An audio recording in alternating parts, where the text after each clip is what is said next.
Daniel Harper stood at the window of his corner office, 40 stories above Seattle's bustling downtown. The autumn rain traced intricate patterns on the glass, matching his contemplative mood. At 32, he had achieved what most would consider the American dream: CEO of Harper Technologies, one of the fastest-growing tech companies in the Pacific Northwest. Yet on days like this, success felt hollow. His phone buzzed, pulling him from his thoughts. "Mr. Harper, the blood drive team is ready in the conference room." His assistant's voice reminded him through the intercom. "Thanks, Michelle. I'll be right there." Daniel straightened his tie, a habitual gesture that helped him maintain his composed exterior. The company-wide blood drive was his initiative, sparked by a childhood memory of his mother's life being saved by a transfusion. It seemed fitting to use his position to pay that debt forward. The conference room hummed with activity as medical staff set up their stations. Daniel noticed the nervous energy among his employees.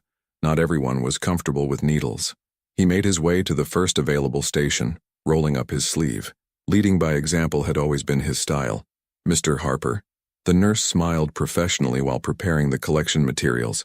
"Have you donated before?" "Yes, though it's been a while." He settled into the chair, memories of his last donation surfacing. It had been during college, with Isabella.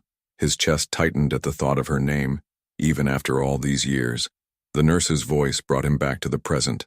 "You have Rach-null blood, correct? It's noted in your file from your previous donations. That's incredibly rare." Daniel nodded. His unusual blood type had always been a source of fascination for medical professionals. Less than 50 people worldwide shared this characteristic, making each donation precious. "Your donation could save someone's life today," the nurse continued, efficiently inserting the needle. "We have a critical case at Children's Hospital, a young boy who needs this specific blood type." Something about her words caught Daniel's attention. "A child? With renal blood?" "Yes, it's quite remarkable. The odds of finding another person with this blood type, let alone a child." She trailed off, focused on her work. Daniel's analytical mind began turning. The rarity of his blood type had always been explained as a genetic quirk, passed down through his father's side. For another person, a child no less, to share this characteristic. The donation process continued smoothly, but Daniel's thoughts were far from the conference room. He found himself calculating possibilities, remembering dates, and thinking of Isabella. Their relationship had ended abruptly 5 years ago, orchestrated by her father's interference. The timing. "All done, Mr. Harper." The nurse applied pressure to his arm. "This will go directly to Children's Hospital. You've potentially saved a life today." Daniel barely registered her words. "The child at the hospital. Can you tell me anything about them?" "I'm sorry. That would be confidential, but your donation will make a difference." She secured the bandage and handed him a cookie and juice box. Standard post-donation fare that seemed absurdly mundane given the thoughts racing through his mind. Back in his office, Daniel couldn't focus on work. He pulled up his calendar, counting back the years. 5 years since Isabella had disappeared from his life, cut off all contact, and moved away without explanation. The timing aligned perfectly with. His hands shook slightly as he picked up his phone. "Michelle, cancel my afternoon meetings, and get me the contact information for the head of pediatrics at Children's Hospital. It's urgent." "Right away, Mr. Harper." "Should I cite a reason for the meeting?" Daniel stared out at the rain-streaked cityscape. "Tell them it's regarding today's blood donation and a possible genetic match." The rest of the day passed in a blur of phone calls and careful negotiations. Medical privacy laws meant getting information would be challenging, but Daniel's position and resources opened doors. By evening, he had confirmation.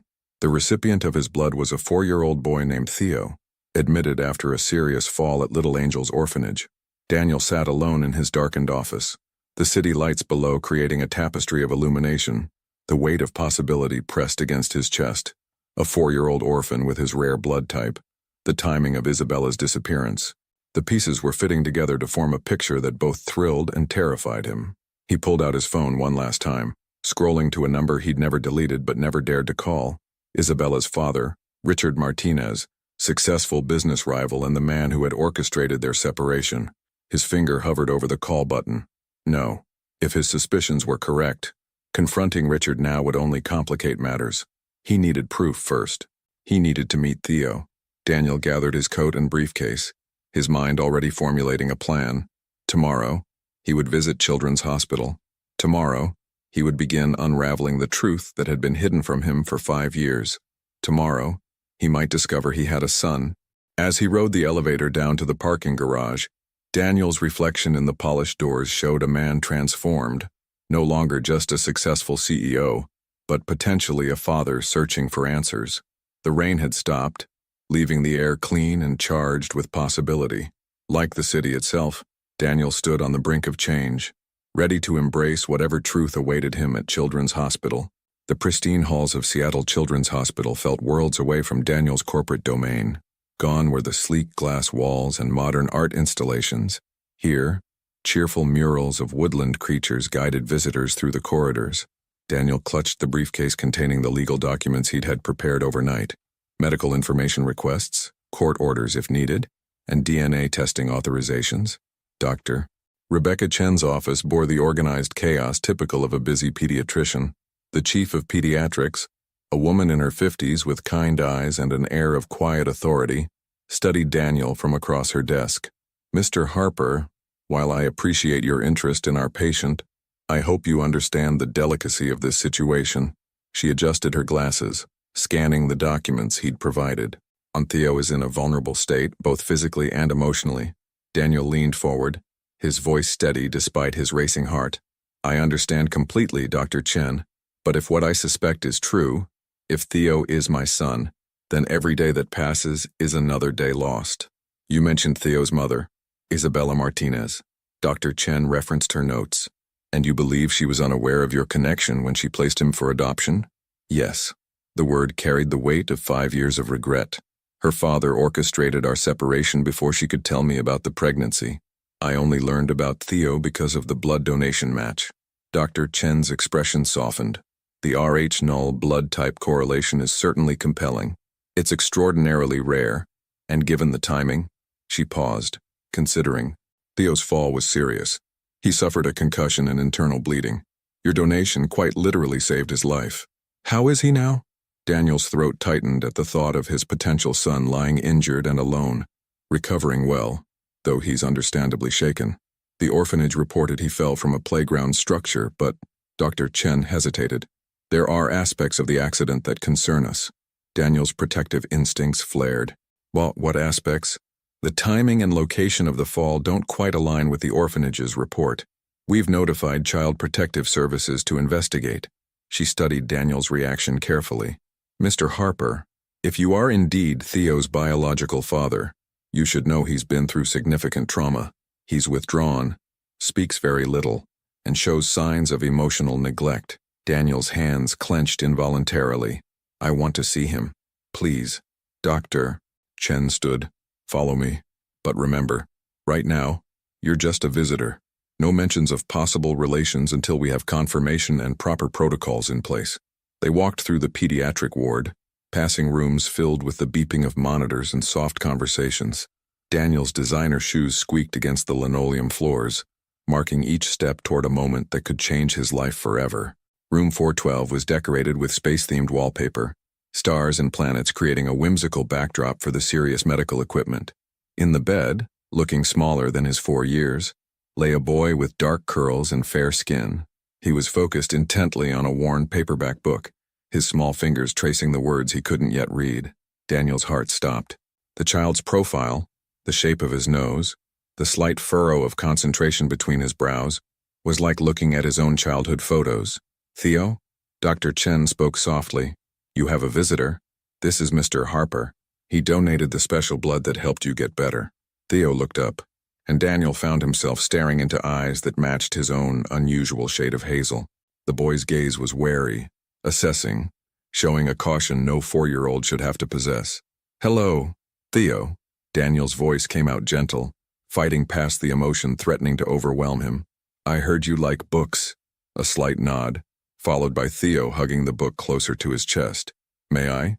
Daniel gestured to the chair beside the bed. Another small nod. Daniel settled into the chair, conscious of maintaining a non-threatening presence. "That looks like an interesting story you have there. Would you like to tell me about it?" Theo studied him for a long moment before slowly turning the book to show the cover, "Where the Wild Things Are." The corners were dog-eared, the spine cracked from frequent reading. "That's one of my favorites." Daniel smiled. "Would you like me to read it to you?" For the first time, a flicker of interest crossed Theo's face. He extended the book cautiously, maintaining his grip until he was sure of Daniel's careful handling of his treasure. Daniel began to read, his voice soft but animated, bringing the story of Max and his wild rumpus to life. As he read, he noticed Theo gradually relaxing, inch by inch moving closer to the edge of his bed to see the illustrations. By the time Max sailed back to find his supper still hot, Theo had edged close enough that Daniel could see a small scar above his right eyebrow. Recent, probably from the fall, the sight made his chest ache with a fierce protectiveness he'd never experienced before. "Thank you," Theo whispered as Daniel closed the book, the first words he'd spoken during the visit. "You're very welcome." Daniel resisted the overwhelming urge to reach out and smooth those wild curls. "Would it be okay if I came back tomorrow? Maybe we could read another story." Theo's eyes darted to Dr. Chen, then back to Daniel. Another small nod, this one accompanied by the ghost of a smile. As Daniel prepared to leave, Theo's voice surprised him again. "Mr. Harper, did the wild things in your book ever get scared?" Daniel turned back, choosing his words carefully. "Yes, sometimes they did, but they were brave, and they had friends to help them be brave too." "Oh," Theo absorbed this, his small face serious. "Okay." In the hallway, Dr. Chen touched Daniel's arm. "I've expedited the DNA testing authorization. We should have results within 48 hours. Daniel nodded, his eyes still on the door to room 412. "I'll be back tomorrow, with more books." "Mr. Harper," Dr. Chen's voice stopped him. "And whatever the test results show, that little boy needs someone in his corner. The system has failed him so far." "He has someone now," Daniel replied, his voice firm with conviction. "Whether he's my son or not, he has someone now." As Daniel walked back to his car, his phone buzzed with messages from the office. Meetings missed, decisions pending, the endless demands of corporate life. None of it seemed to matter anymore. His world had shifted on its axis, reorienting around a small hospital room and a little boy with his eyes who needed someone to be brave for him. The 48 hours following Daniel's first visit to Theo felt like the longest of his life. He'd returned each day with new books, watching his son. He couldn't help thinking of Theo that way now, slowly emerge from his shell. But beneath their shared story times, tension coiled in his chest as he waited for the DNA results that would change everything. When his private line rang on Wednesday morning, Daniel's hand trembled slightly as he answered. Dr. Chen's voice came through, clear and professional. "The results are in, Mr. Harper. Could you come to my office?" The drive to the hospital passed in a blur. Seattle's notorious traffic seemed to part before him, or maybe he just didn't notice the delays. His mind raced with possibilities, preparations, and plans he'd spent 2 sleepless nights formulating. Dr. Chen was waiting in her office, a manila envelope on her desk. Her expression gave nothing away as Daniel took his seat. "Before we discuss the results," she began, "I want to update you on Theo's case. Child Protective Services has launched a full investigation into Little Angel's orphanage. They've found irregularities." Daniel's jaw tightened. What kind of irregularities? Missing documentation, inconsistent accident reports, and most concerning, a pattern of children being placed through unofficial channels. She met his gaze directly. "We can't find any record of Isabella Martinez ever formally surrendering Theo for adoption." The implications hit Daniel like a physical blow. "Are you saying someone falsified the paperwork? Theo's placement at Little Angel's wasn't legal." She opened the envelope, removing a single sheet of paper. "And now we know why they might have gone to such lengths to hide his origins. The DNA test confirms it. Mr. Harper, Theo is your biological son. Despite having suspected, known, really, since he first saw Theo's eyes, the confirmation made Daniel's world tilt on its axis. He reached for the test results with unsteady hands, scanning the numbers and percentages that proved what his heart had already told him. "I've already contacted family court," he said, forcing his voice to remain steady. "My lawyers have prepared emergency custody petitions. Given the circumstances with the orphanage, CPS will support your petition," Dr. Chen assured him. But Daniel, her use of his first name made him look up. Finding Isabella needs to be a priority. If she never legally surrendered her rights, she wouldn't have abandoned him, Daniel said firmly. "I knew her. Whatever happened, whatever her father told her, Isabella would never have willingly given up our child. The weight of 5 lost years pressed down on him. 5 years of his son in an orphanage. 5 years of Isabella believing what? What lies had Richard Martinez spun to separate them so completely? A knock interrupted his thoughts. Dr. Chen's assistant entered with another file. The records you requested from Little Angels, doctor. And there's something else. A woman has been calling the hospital repeatedly, asking about Theo. She won't leave her name, but Daniel stood so quickly his chair scraped against the floor. Did they trace the calls? They came from Boston, the assistant confirmed, but the numbers blocked. Boston, Daniel's mind raced. Richard Martinez had business interests there. Could Isabella have seen news of the accident? Of his blood donation? I need to make some calls. He turned to Dr. Chen. When can Theo be discharged?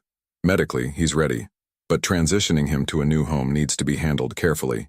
He's been through significant trauma. Daniel nodded, already pulling out his phone. Michelle, I need you to clear my schedule for the next month, and contact Madison Real Estate. I want to see every house available within 10 minutes of Seattle Children's. 4 bedrooms minimum, secure grounds, child-friendly.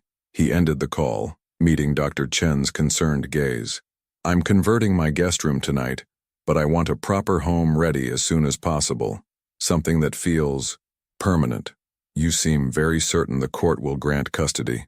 They will. Daniel's voice held no doubt. And when they do, I want Theo to have stability. A room of his own, a yard, everything he should have had these past 5 years. He paused, adding quietly, everything Isabella and I should have given him. Dr. Chen studied him for a moment before nodding. The child psychiatrist will want to meet with you, and you'll need to attend parenting classes. It's standard for first-time custodial parents. Schedule everything. I'll make it work. Daniel checked his watch. Is Theo awake? I brought a Stuart Little today. Go ahead. But Daniel? She held his gaze. Take it slow. Building trust takes time. Daniel found Theo sitting up in bed, pushing breakfast around his plate. The boy's face brightened slightly at his arrival, a small change that meant everything. Hey buddy, not hungry?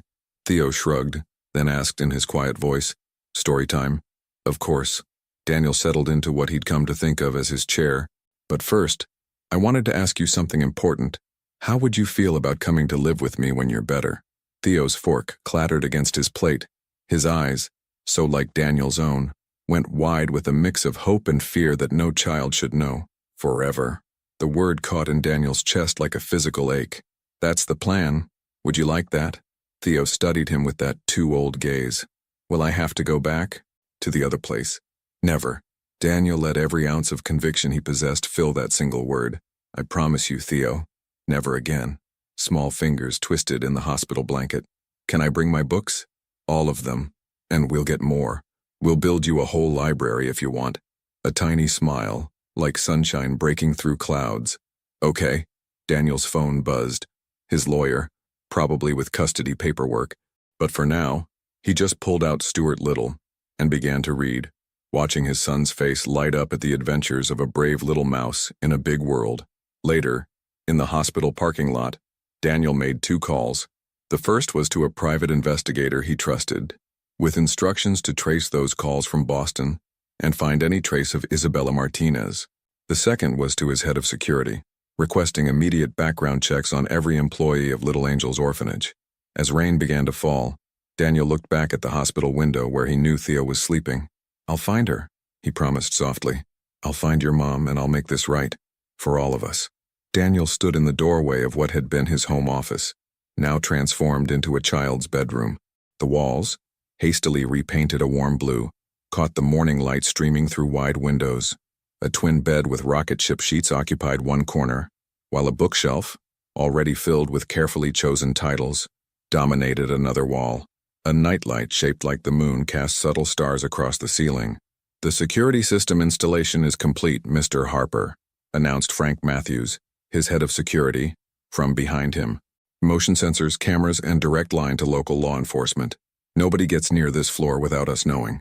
Daniel nodded, his mind already racing through additional precautions. And the background checks? Just came in. Frank's expression darkened as he handed over a tablet. You're going to want to sit down for this. Daniel moved to the living room, scanning the document displayed on the screen. With each paragraph, his jaw tightened. Little Angel's orphanage had connections to a network of illegal adoptions spanning 3 states. More disturbing were the financial transfers, regular payments from offshore accounts linked to shell companies. Look at the dates.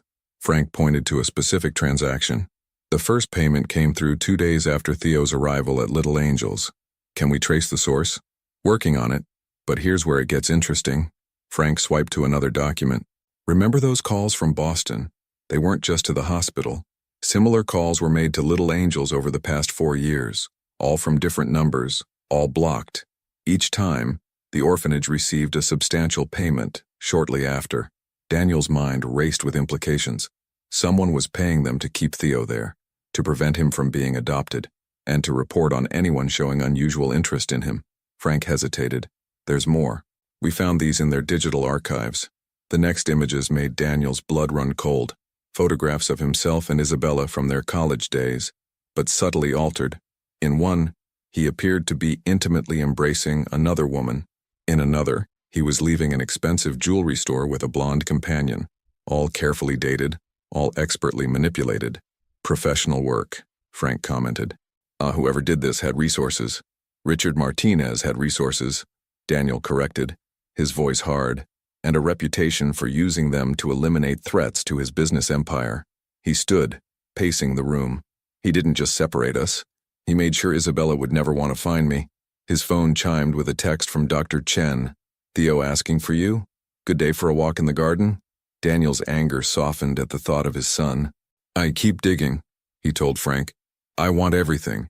Every payment, every call, every connection to Martinez. And Frank, double the security detail when Theo comes home. At the hospital, Daniel found Theo dressed in new pajamas, robots and spaceships, chosen from the collection Daniel had delivered yesterday.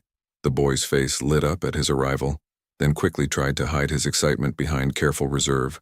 Ready for an adventure? Daniel asked, holding up a child-sized robe and slippers. Dr. Chen says we can explore the garden today. Theo nodded eagerly, then paused. Will you carry me? Of course, buddy. Daniel's heart squeezed at the trust implied in that simple request. He helped Theo into the robe and gathered him carefully in his arms, mindful of healing bruises. The hospital's rooftop garden was a peaceful oasis, designed to give young patients a safe taste of the outdoors. As they settled on a bench near a small fountain, Theo remained close to Daniel's side. I visited your new room today, Daniel mentioned casually. Would you like to hear about it? Theo's fingers twisted in his robe. Is it near your room? Right next door. And guess what? The ceiling has stars that light up at night. Real stars. Magic ones. They'll help keep the dark away. Daniel watched his son process this. Are you scared of the dark, Theo? A small nod. The basement was dark. At the other place, Daniel's protective instincts flared. Did someone put you in the basement? When I was bad? Theo's voice had gone almost whisper quiet. Or when the ladies came to look at other kids. Each word felt like a knife in Daniel's chest. That won't ever happen again, he promised, fighting to keep his voice steady. No more basements, no more hiding. And Theo, you weren't bad. The adults who hurt you, they were the bad ones. Theo leaned slightly closer. Promise. I promise. And you know what else? In your new room, you can have as many lights on as you want. Even during the day. A ghost of a smile touched Theo's lips. Can I have books in bed? As many as you can read. Daniel pulled out his phone, showing Theo pictures of the room. See, your very own bookshelf. And look, there's a special chair just for reading. As Theo studied the photos with growing interest, Daniel's other phone, his secure line, vibrated in his pocket. The text was from his private investigator in Boston. Found her. Isabella Martinez spotted at Massachusetts General Hospital. She's a pediatric resident. Daniel's heart raced. A pediatrician. Of course she would choose to help children. The same protective instinct that had led him to organize blood drives had guided her career choice. What's wrong? Theo's question brought Daniel back to the present. Those familiar eyes studied him with concern. Nothing's wrong, Daniel assured him, tucking the phone away. I just found out something that made me very happy.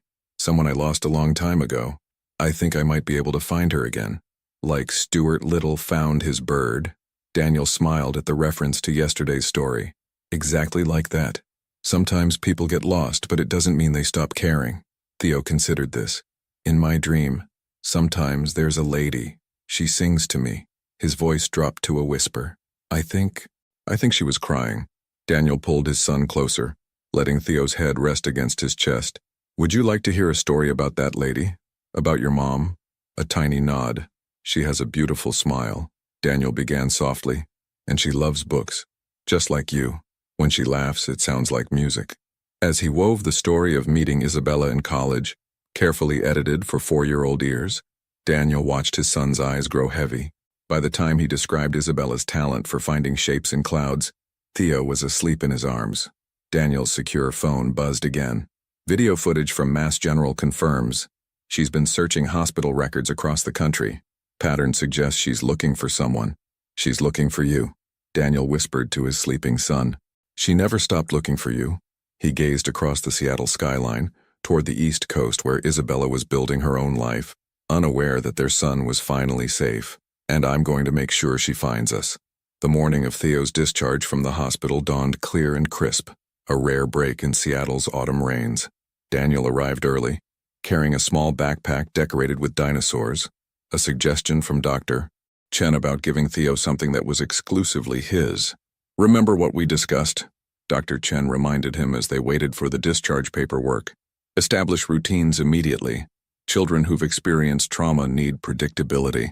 Daniel nodded, reviewing the schedule they'd created together. Breakfast at 7, afternoon rest at 2, bedtime story at 8. No unexpected visitors, no sudden changes. And the child psychologist, Dr. Patterson, will visit tomorrow afternoon. We've converted the den into a therapy space. Daniel checked his watch. The security team did another sweep of the apartment this morning, and I've hired a child safety consultant to do a final check today. Dr. Chen smiled. You've thought of everything. But Daniel, her expression grew serious. The most important thing you can give him right now is patience. There will be setbacks. Before Daniel could respond, a nurse appeared with Theo in a wheelchair. Hospital policy for discharge. The boy clutched his beloved copy of Where the Wild Things Are to his chest, eyes darting nervously between the adults. Daniel knelt beside the wheelchair. Ready to go home, buddy? Theo's small fingers tightened on the book. With you? With me? Daniel presented the dinosaur backpack. Look what I brought you. Watching Theo cautiously explore the backpack's pockets, Daniel's phone vibrated with an encrypted message from his investigator. Martinez Industries showing unusual activity. Large funds being moved offshore. Surveillance indicates Richard Martinez planning immediate travel to Switzerland.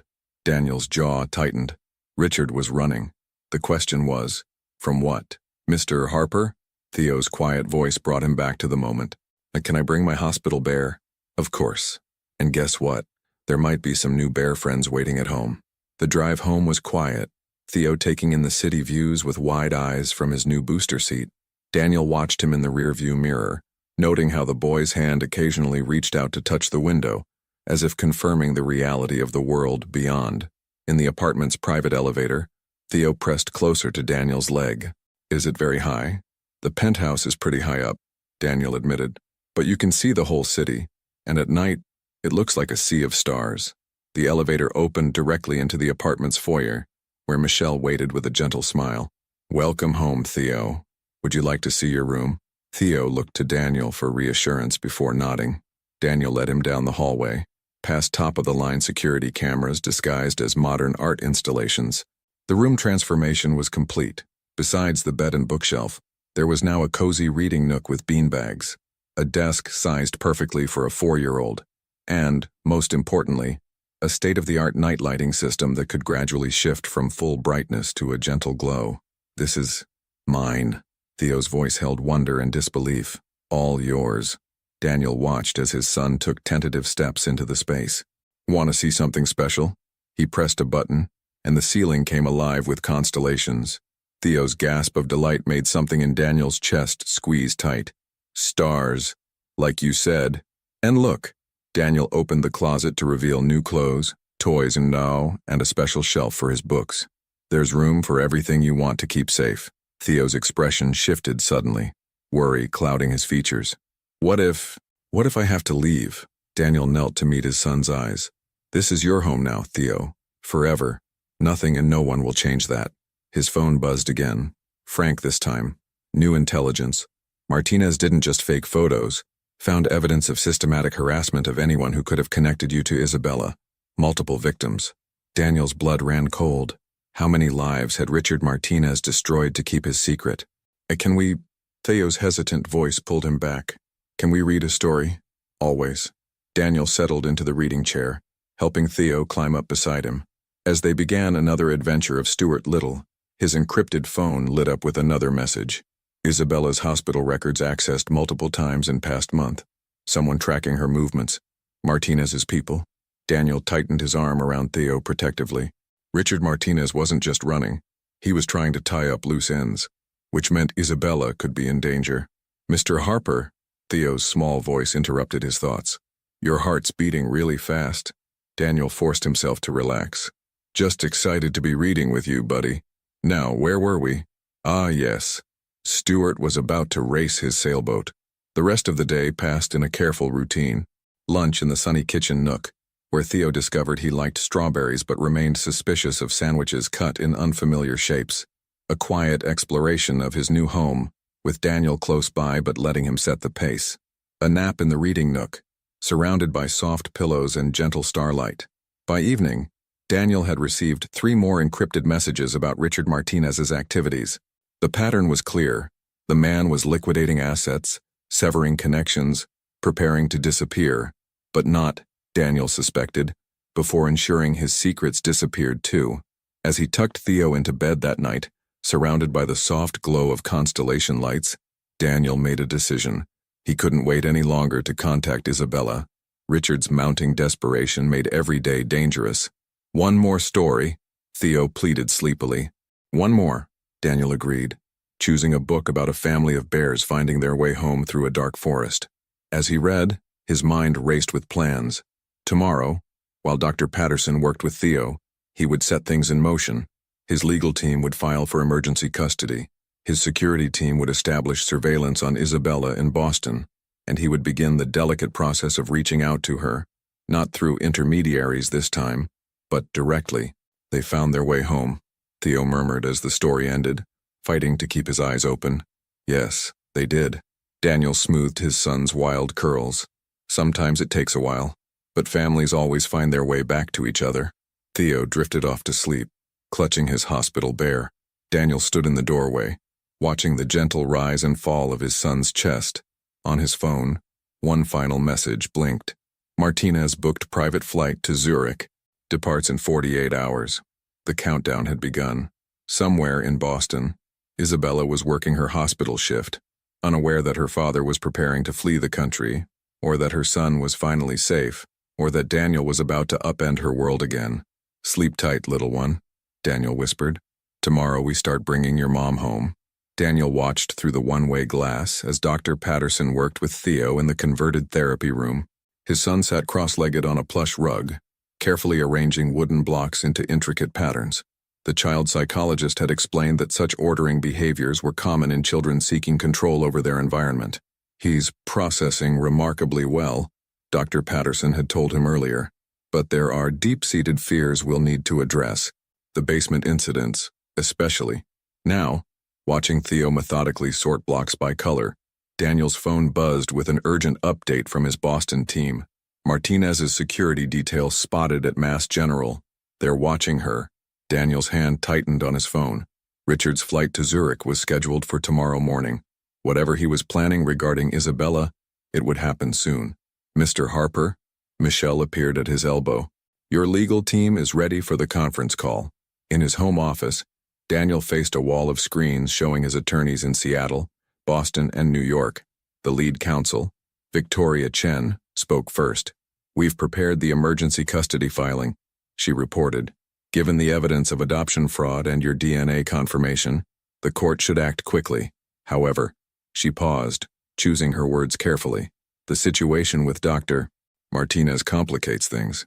Isabella, Daniel corrected automatically. She's not just Dr. Martinez anymore. Dr. Isabella Martinez, Victoria amended. Never legally terminated her parental rights. The documents filed with little angels were forged. This means she retains full maternal rights to Theo. Good. Daniel's voice was firm. That's exactly as it should be. Mr. Harper, while I appreciate your personal history with Dr. Martinez, and from a legal standpoint, from every standpoint, Daniel interrupted, Theo needs his mother. My priority is protecting both of them from Richard Martinez. Now, what's our next step? The Boston attorney cleared his throat. We've prepared a preliminary injunction to prevent Richard Martinez from leaving the country, but we need evidence of criminal intent. Check your secure emails, Daniel instructed. Frank's team just sent proof of Martinez's connection to Little Angel's illegal adoption network, and there's more, evidence of systematic harassment, witness intimidation, and financial fraud spanning 5 years. As the attorneys digested the new information, Daniel's secure phone lit up with a message that made his heart stop. Isabella just received hand-delivered letter at hospital. Martinez's courier confirmed. I have to go. Daniel cut off the legal discussion. File everything immediately, and get that injunction ready. In the therapy room, Theo had progressed from blocks to drawing. Daniel watched as his son carefully added stars to what appeared to be a night sky. He's drawing his new bedroom ceiling, Dr. Patterson explained softly. It's becoming a safe space for him.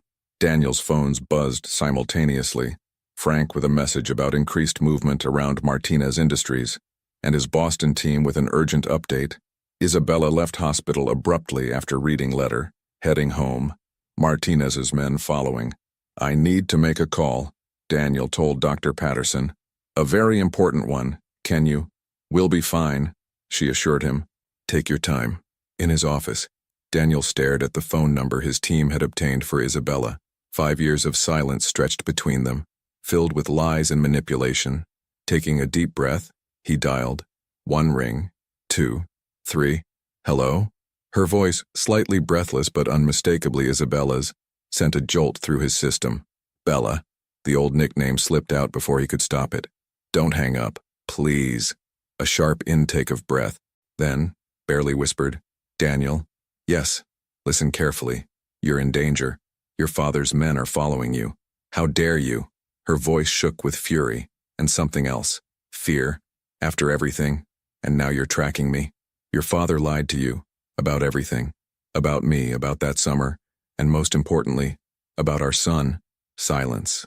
Then, don't you dare. His name is Theo, Daniel continued quickly. He's 4 years old. He has your curls in my eyes. He loves books, especially where the wild things are. And right now, he's drawing stars because the ceiling in his new bedroom reminds him of the night sky. A choked sound, somewhere between a gasp and a sob. How? He's here with me in Seattle. He needed a blood transfusion after an accident. My blood type matched. Rate null. Just like his. The orphanage said. Isabella's voice cracked. They told me he was adopted immediately. By a family in Europe. Your father arranged everything. The fake adoption, the forged documents, the doctored photos of me with other women. He's been paying people to keep Theo hidden and to keep you away from me. No, Isabella whispered. He wouldn't. Check your accounts, Bella. The trust fund he used to control you. I bet he's already trying to empty it. He's running, flight to Zurich tomorrow morning. A long pause. Then, the sound of rapid typing. When Isabella spoke again, her voice was ice. The accounts, they're being drained.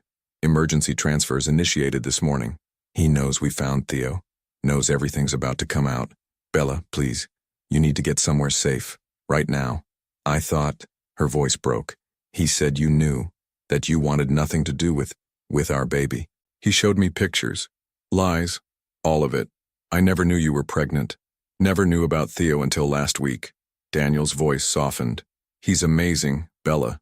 So brave, so smart. And he dreams about you. Says sometimes in his sleep he hears a lady singing. A sob escaped her. I used to sing to him. Every night before they took him. They said it was for the best.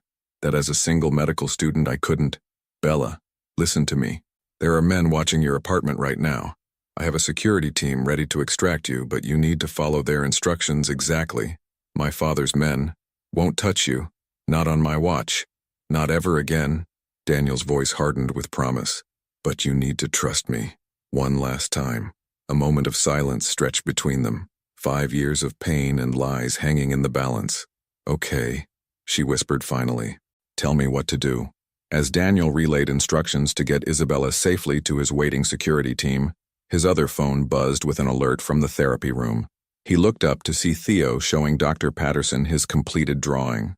A night sky full of stars, and below them, 3 figures holding hands. That's me, he heard Theo explain through the monitor. And that's my dad. And that's the lady who sings. Dad says she's coming home soon. She is, Daniel whispered, watching his son while coordinating Isabella's escape on 2 phones. She's coming home to us, buddy. I promise.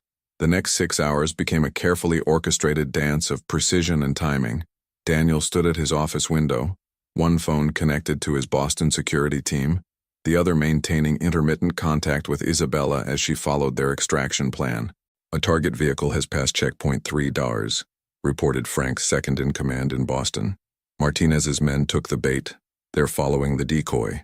Daniel checked the tactical map on his tablet, watching the blinking dots that represented Isabella's true location and the decoy vehicle meant to distract her father's surveillance team.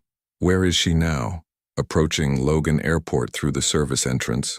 Private hangar secured. Wheels up in 40 minutes. A soft knock interrupted. Michelle entered, her expression concerned. Mr. Harper, Theo's asking for you. He's having a difficult moment. Daniel found Theo curled in his reading nook, tears streaming silently down his face. Dr. Patterson sat nearby, maintaining a careful distance. He had a flashback during our session, she explained quietly, about the basement. Daniel's heart clenched as he knelt beside his son. Hey, buddy, rough day? Theo launched himself into Daniel's arms, something he'd never done before. Don't let them take me back, he whispered. Please, don't let them. Never, Daniel promised, holding him close. You're safe now. No one will ever hurt you again. His secure phone vibrated. A message from the Boston team. Problem. Richard Martinez just arrived at Logan, private terminal. Daniel's mind raced. Richard's flight to Zurich wasn't scheduled until morning, unless his other phone rang. Isabella. He knows, she said without preamble, her voice tight with fear. Somehow he figured it out. He's here. Stay with the security team, Daniel instructed. We're changing plans. New hangar, new route. Daniel. Isabella's voice caught. If he catches me, he won't. Daniel held Theo closer, drawing strength from his son's presence. I won't let him hurt either of you ever again. After assuring Theo was calm and back with Dr. Patterson, Daniel returned to his office for an emergency conference with his legal team. The injunction came through, Victoria reported. Local law enforcement has been notified. If Richard Martinez attempts to leave the country, he'll be detained. He's not trying to leave, Daniel realized. He's trying to stop Isabella from reaching us. From testifying about what he did, we've found more, another attorney added. The network goes deeper than Little Angels.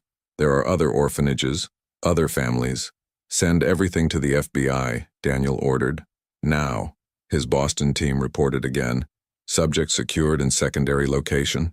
Martinez's men searching primary hangar. Daniel's fingers flew over his keyboard, accessing the private airport's security feeds.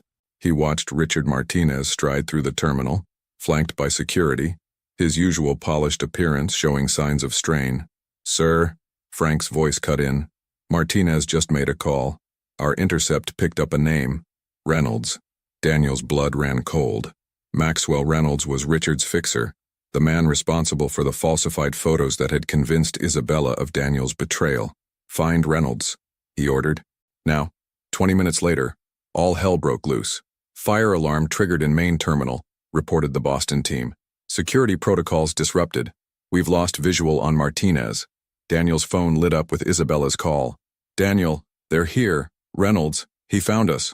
Move, Daniel ordered, already pulling up alternate extraction routes. Back stairs, service corridor. Frank's team will meet you at Point Charlie. He could hear her running, her breathing harsh in his ear. In the background, shouts echoed off concrete walls. The door's locked, Isabella gasped. They've sealed the emergency exits. Third panel on the left wall, Daniel directed, remembering the building schematics. Maintenance access. The code is 5591. Seconds stretched like hours as he listened to her fumble with the keypad. Then, I'm through. New shouts. Closer now. The sound of running feet. Daniel! Theo's small voice made him turn. His son stood in the doorway, clutching his bear. Are you scared? Your face looks scared. Before Daniel could respond, Isabella's voice cut through his phone. Oh God. Bella, what's happening? Dad, she whispered. He's here. Daniel's security feed finally reconnected, showing him the scene. Isabella in a maintenance corridor. Richard Martinez blocking her path. Reynolds approaching from behind. Come home, Isabella. Richard's voice carried through the phone. You're confused. These people, they're manipulating you. Like you manipulated me. Isabella's voice was steel. How many others, Dad? How many families did you destroy? Everything I did was to protect you. You stole my son. The raw anguish in her cry made Theo flinch. Daniel moved to shield him from the phone's audio, but his son pushed closer. Is that, Theo whispered, is that my mom? Through the security feed, Daniel watched Richard take a step toward Isabella. That child was a mistake. He would have ruined your future, just like Harper would have ruined you. I fixed it. You broke it. Isabella's voice shook. You broke everything. Sir, Frank's voice cut through another line. FBI teams in position. Do we move?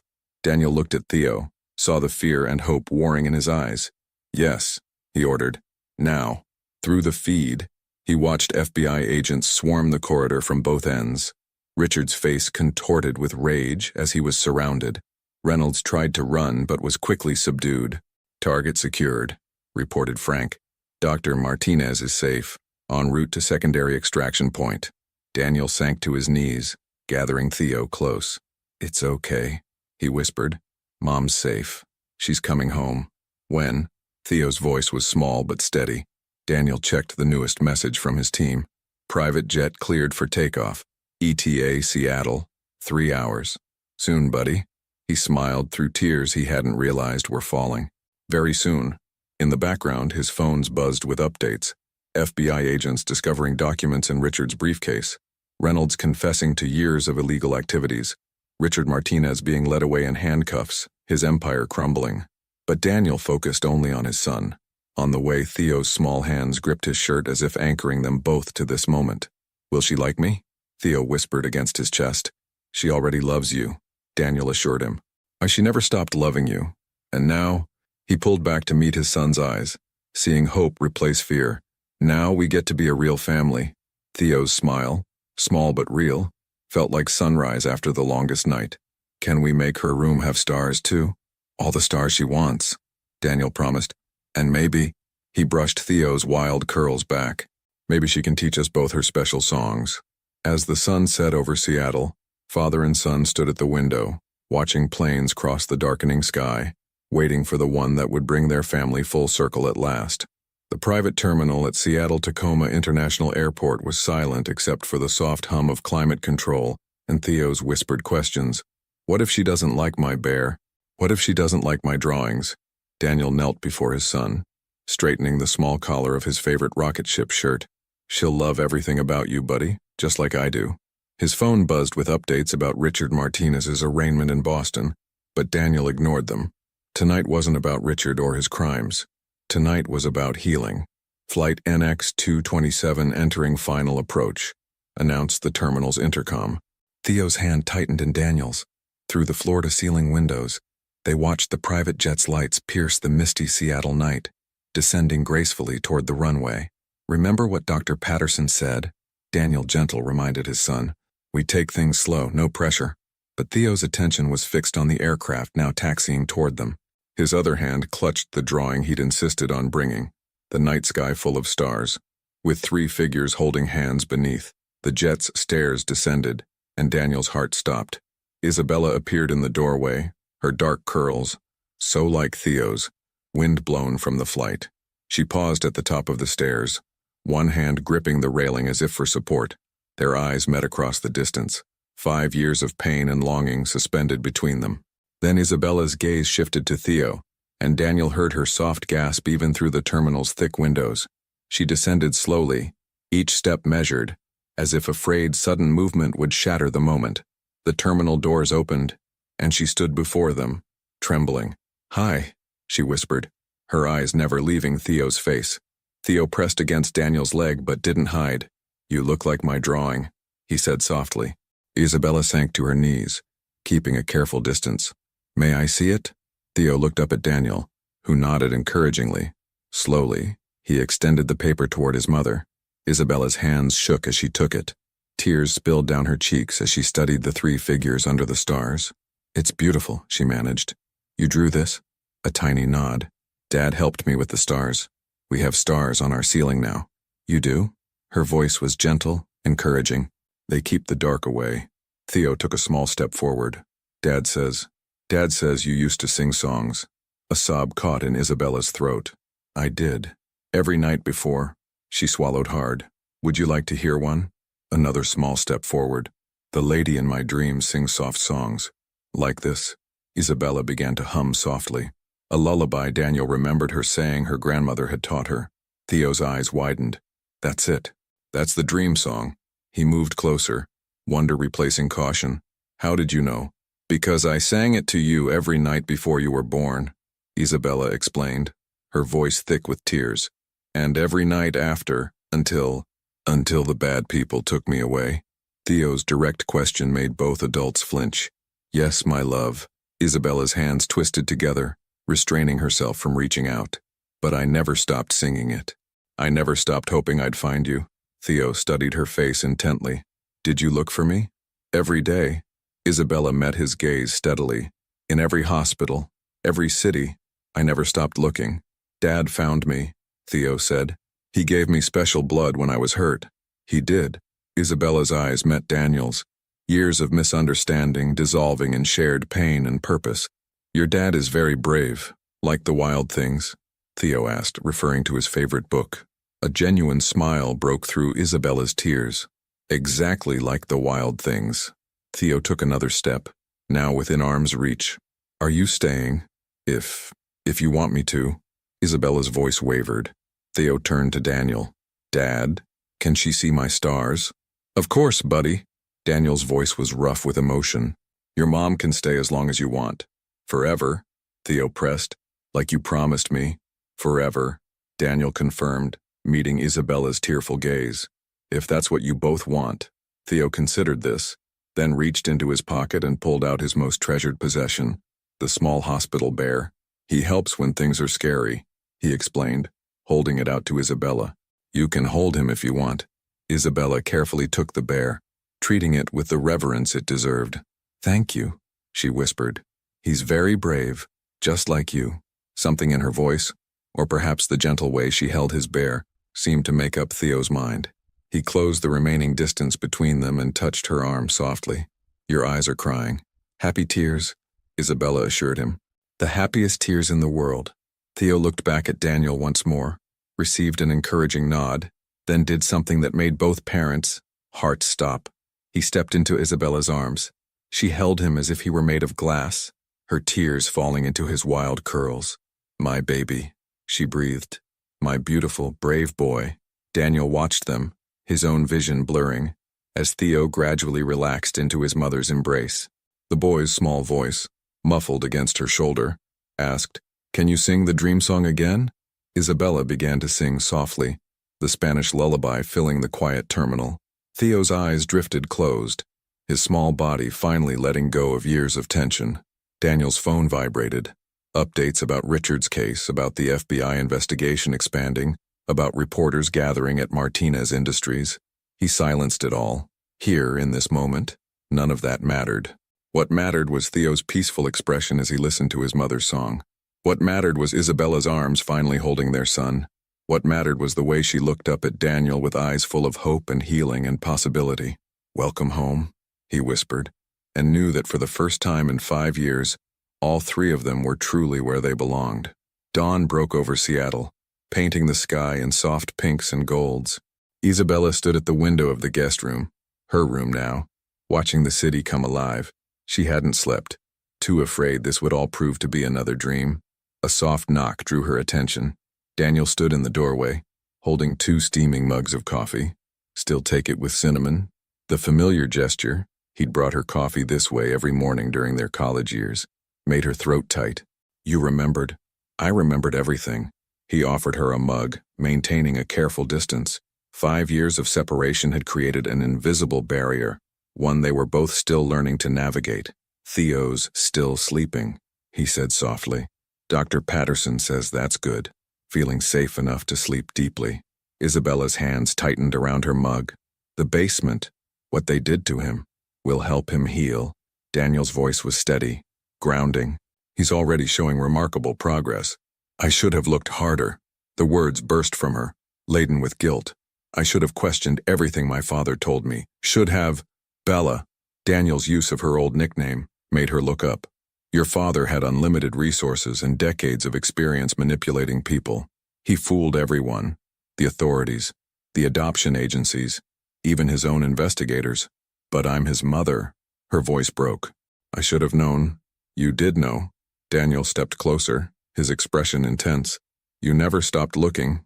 Even when everything seemed to confirm that Theo had been adopted by a European family, you kept searching. That's why your father had to keep moving him between orphanages. Because you were getting too close." A soft sound from the hallway made them both turn. Theo stood in his rocket ship pajamas, clutching his bear, eyes wide with uncertainty. "Hey, buddy," Daniel said gently. "You're up early." "I heard voices." Theo's gaze darted between them. Is it still real?" Isabella's heart cracked at the question. She knelt, setting her coffee aside. "It's real, my love. I'm still here." Theo took a hesitant step forward. "Can we have pancakes?" "Of course we can." Daniel's voice was warm. "Want to help me make them?" "Can—" Theo glanced at Isabella. "Can Mom help too?" The word, so casual, so profound, brought fresh tears to Isabella's eyes. "I'd love to." The kitchen became their sanctuary that morning. Daniel showed Theo how to measure flour, while Isabella cut fruit into star shapes. Their son's delight at the simple activity was both beautiful and heartbreaking. Evidence of too many simple joys denied. "Dr. Patterson's coming at 10, Daniel mentioned as they cleaned up. "And the FBI wants to do a follow-up interview about the orphanage network." Isabella stiffened. "What have they found?" "It's bigger than we thought. Your father wasn't just hiding Theo. He was involved in dozens of illegal adoptions. The money trail leads to offshore accounts and shell companies." "Mr. Harper," Michelle appeared in the doorway. "The U.S. Attorney's Office is on line 1, and the Boston Globe is requesting a statement about Richard Martinez's arrest." Theo pressed closer to Isabella, sensing the tension. She ran a soothing hand through his curls. "It's okay, my love. These are the good people. They're helping make sure the bad people can't hurt anyone else."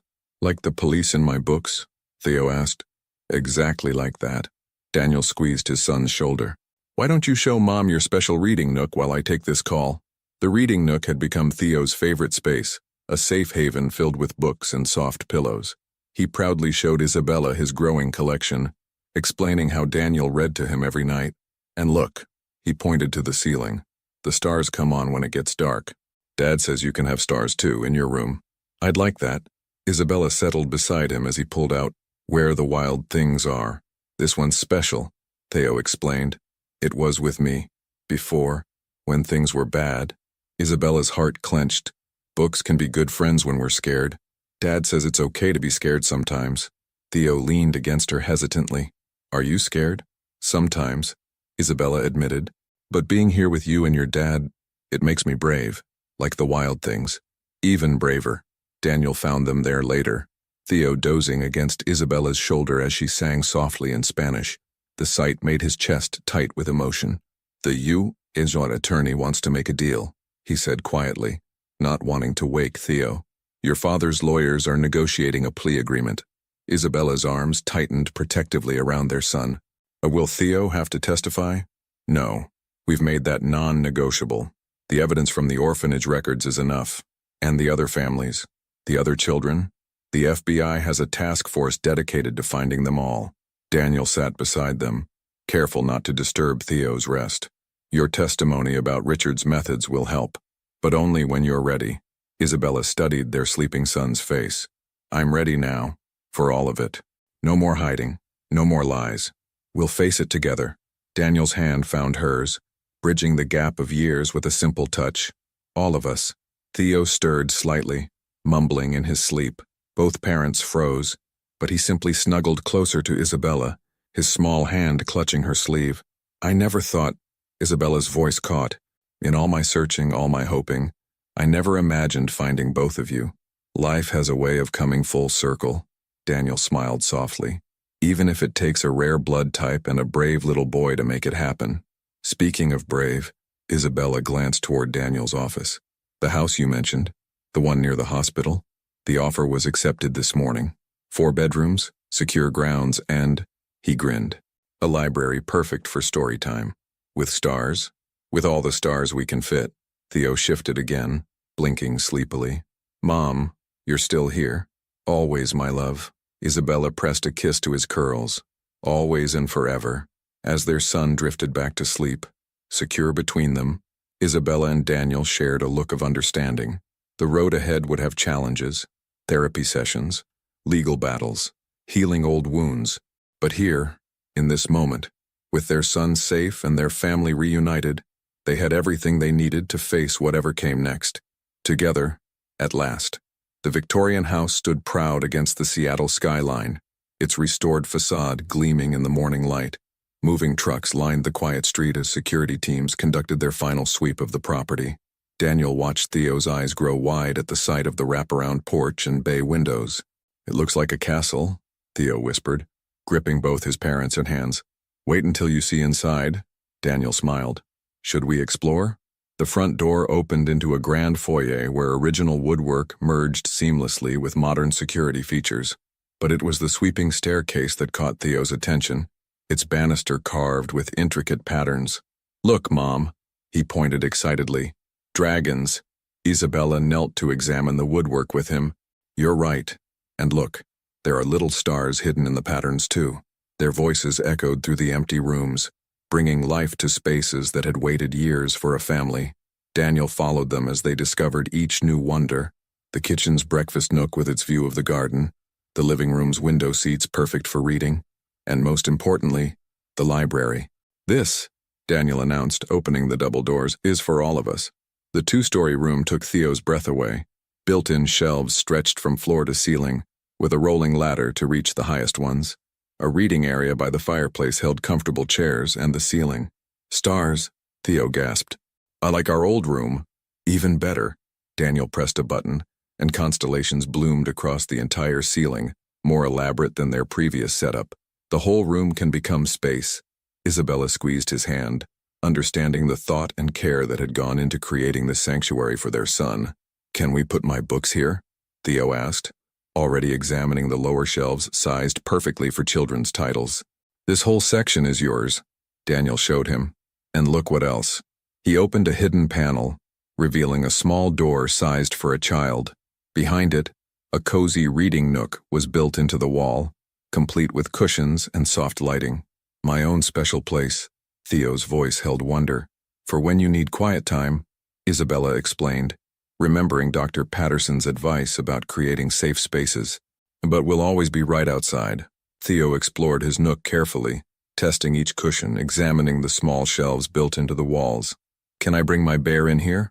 Of course, Daniel assured him. This is your space, buddy. You make the rules. While Theo arranged his bear and books in the nook, Isabella and Daniel's phones buzzed simultaneously. The U.S. attorney's update was clear. Richard Martinez had accepted the plea deal. 25 years, Daniel read quietly. No possibility of early release, and he has to provide information about every family affected by the adoption scheme. Isabella's hand trembled as she lowered her phone. It's really over. Mom? Theo's voice drew their attention. He stood in his nook's doorway, concern crossing his small face. Are you sad? No, my love. Isabella moved to kneel before him. Sometimes grown-ups just need a moment to let go of old worries. Like when I get scared of the basement memories. Exactly like that. She brushed his wild curls back. But you know what helps with memories? What? Making new ones. Happy ones. Daniel joined them, sitting cross-legged on the library floor. Want to help us make some right now? I think those moving trucks outside have some special deliveries for your room. Theo's room, positioned between his parents' rooms, had been carefully designed to balance security with creativity. One wall featured a hand-painted mural of a forest under a starlit sky, while another held built-in shelves for toys and books. The window seat overlooked the backyard's sprawling garden, and most importantly, there were no dark corners, no hidden spaces that could trigger memories of the basement. As they unpacked boxes of new toys and books, Theo gradually relaxed into the space, his initial caution giving way to excitement. Each item was carefully chosen, therapeutic toys recommended by Dr. Patterson, books selected to help process trauma, and simple playthings meant to restore the childhood joys he'd missed. "Dad," Theo called from his new closet. "There's more boxes here. Those are special ones," Daniel explained, helping him pull them out. "For your memory wall." The concept had been Dr. Patterson's suggestion, a visual timeline of happy moments to help Theo understand his past and future weren't defined by the orphanage. Together, they began filling the wall with photos. Theo's first day home from the hospital, reading sessions with Daniel, stargazing with Isabella, and the drawing of 3 figures that had marked their reunion. "See?" Isabella pointed to the timeline. "This is our story, and look how many empty spaces we have to fill with new memories." Theo traced the photos with gentle fingers. "Can we add the castle house?" "Absolutely." Daniel pulled out his phone to capture their first moment in the library. "Want to take the picture together?"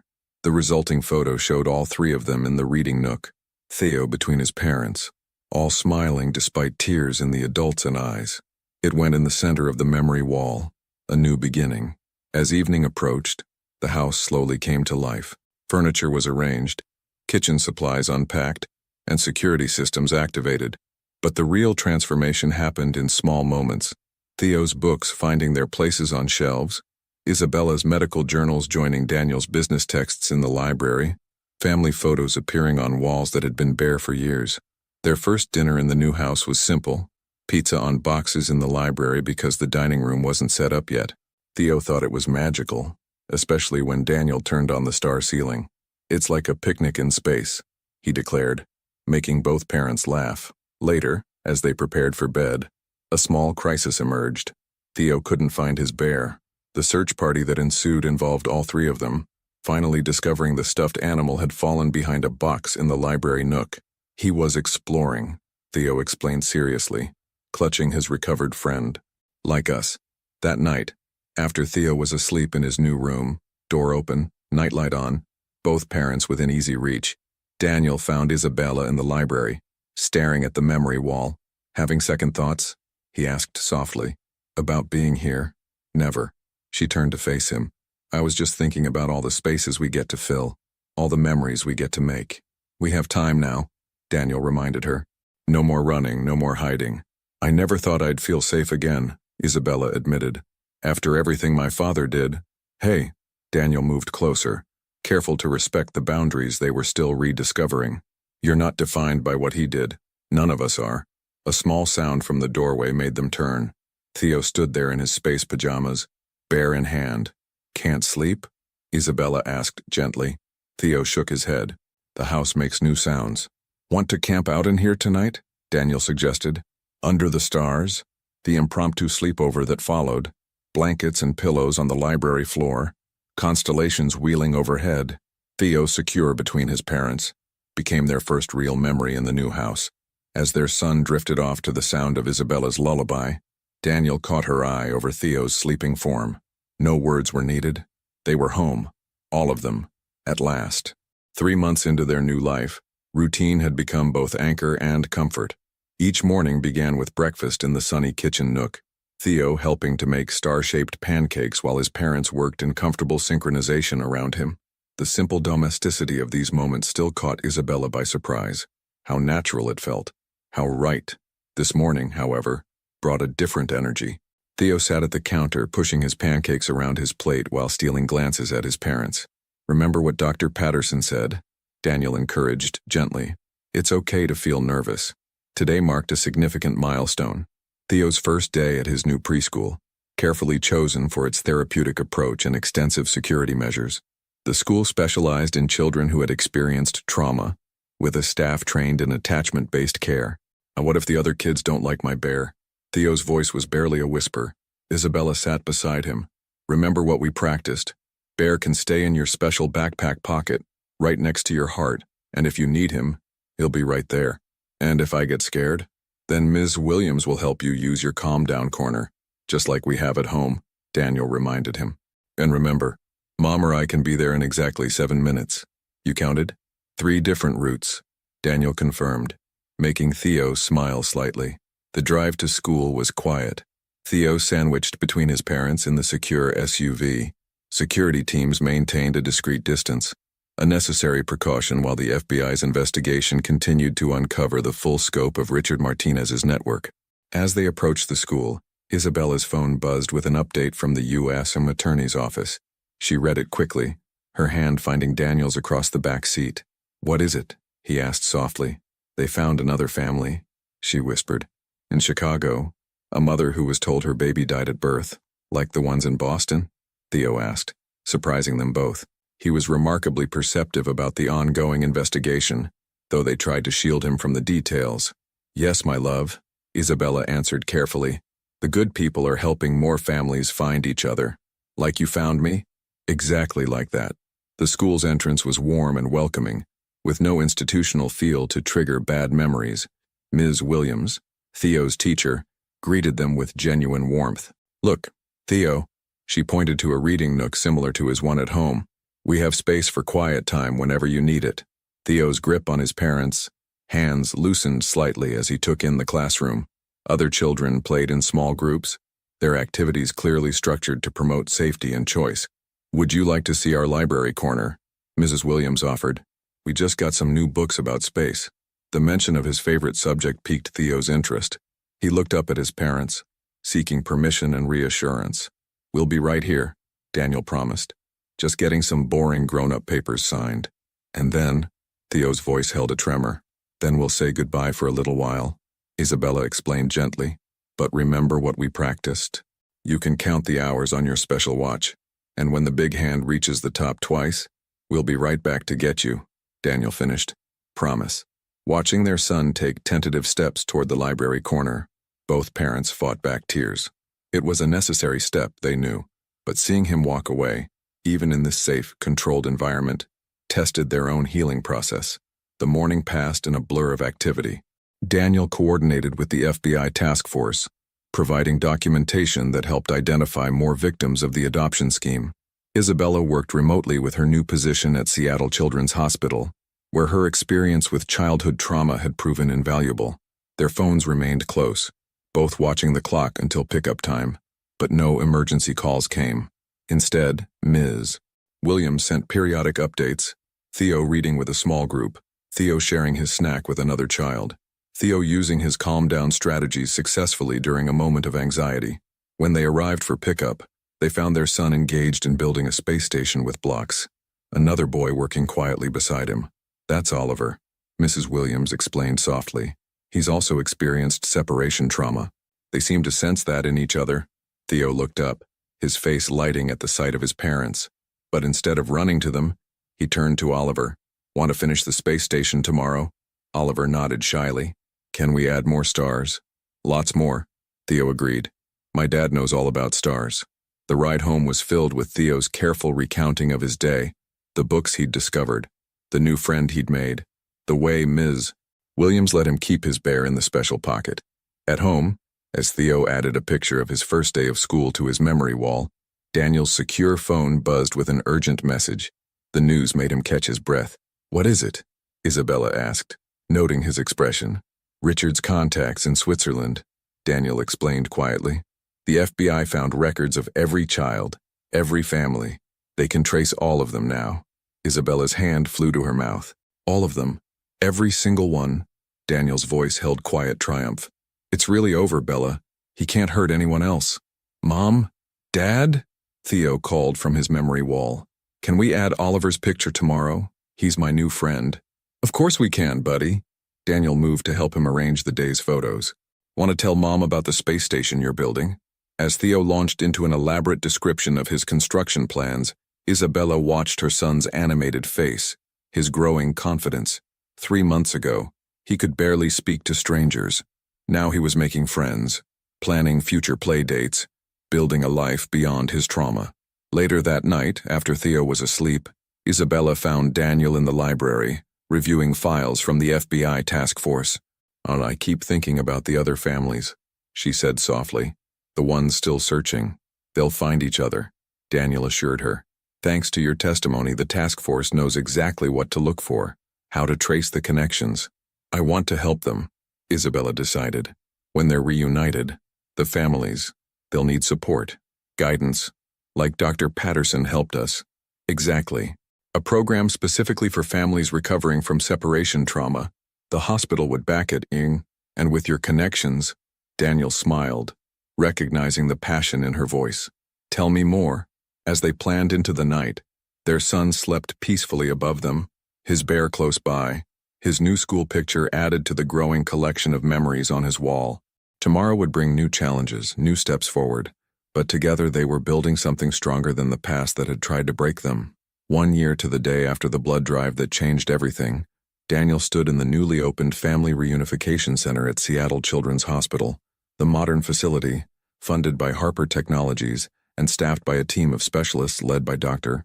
Isabella Martinez Harper, had already helped 28 families torn apart by Richard Martinez's adoption network find their way back to each other.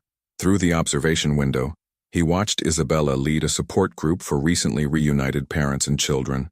Her gentle guidance, born from personal experience, had become instrumental in helping families navigate the complex emotions of reunion and recovery. Mr. Harper, Michelle appeared at his side. The final FBI report just arrived. The thick document detailed the complete dismantling of Richard Martinez's international network. 47 families reunited, millions in hidden assets recovered, and a web of corruption exposed across 3 continents. Richard himself remained in federal prison, his empire destroyed, his power broken. Daniel's phone chimed with a reminder. Time for school pickup.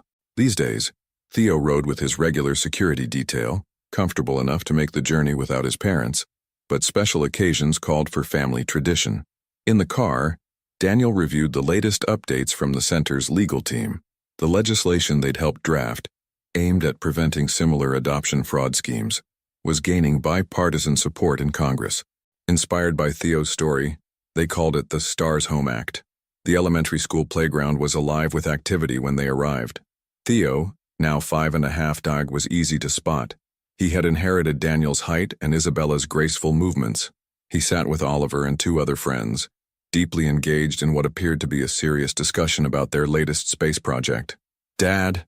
Theo's face lit up as he spotted Daniel. Is it time? Right on schedule, buddy. Daniel accepted his son's enthusiastic hug, noting how freely physical affection came these days. Ready for your big surprise? In the car, Theo could barely contain his excitement. Is Mom meeting us there? She's finishing up with her group first, but she'll be home in time for the special dinner. With star cookies? Would it be a celebration without them? The house had evolved over the past year, filled now with the organized chaos of family life. Theo's artwork covered the fridge, family photos lined the walls, and signs of healing were everywhere, from the therapy tools naturally integrated into daily life to the confidence with which Theo moved through his world. Up to your room first, Daniel directed. There's something waiting for you. Theo bounded up the stairs, his father following at a more measured pace. The boys' room had grown with him, space posters replacing generic stars, chapter books joining picture books on the shelves. But his reading nook remained his special sanctuary. On his bed lay a carefully wrapped package. Can I open it? Let's wait for Mom, Daniel suggested, checking his phone. She's 5 minutes away. Those 5 minutes were filled with Theo's theories about the surprise, each more elaborate than the last. When they heard Isabella's key in the door, he nearly flew down the stairs. Mom, Dad says there's a surprise and we have star cookies and… Slow down, my love, Isabella laughed, catching him in a hug. Let me catch my breath first. Together, they returned to Theo's room. With both parents watching, he carefully unwrapped the package to reveal a leather-bound book. Our Story. He read the title slowly, fingers tracing the embossed letters. Open it, Daniel encouraged. Inside, they had compiled their family's journey. Photos, newspaper clippings, court documents, and personal narratives, all carefully curated to help Theo understand his history when he was ready. The first page held the hospital record of his birth, followed by early photos Isabella had managed to save. The middle section covered the years of separation, handled delicately but honestly, but the bulk of the book was devoted to their reunion and the year since. Countless moments of healing, growth, and joy. This is us, Theo said wonderingly, turning pages. All of us. It's our history, Isabella explained, sitting beside him.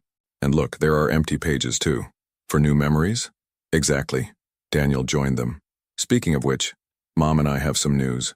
Theo looked up expectantly. Remember how we talked about helping other families? Isabella began. Like Oliver's family, and the new children at your school? Theo nodded. The ones who got lost like me. Well, the center is doing so well. They want to open another one, Daniel explained. And they've asked Mom to help run it. Here, right here in Seattle, Isabella confirmed. Which means, we're staying forever. Theo's voice held both hope and certainty. Forever and ever, Daniel promised. This is our home. Theo hugged the book to his chest. Can we add that to our story? We'll add everything, Isabella assured him. Every star cookie, every school project, every space station, Theo grinned, referring to the elaborate Lego construction that now dominated one corner of his room. Everything that matters, Daniel agreed.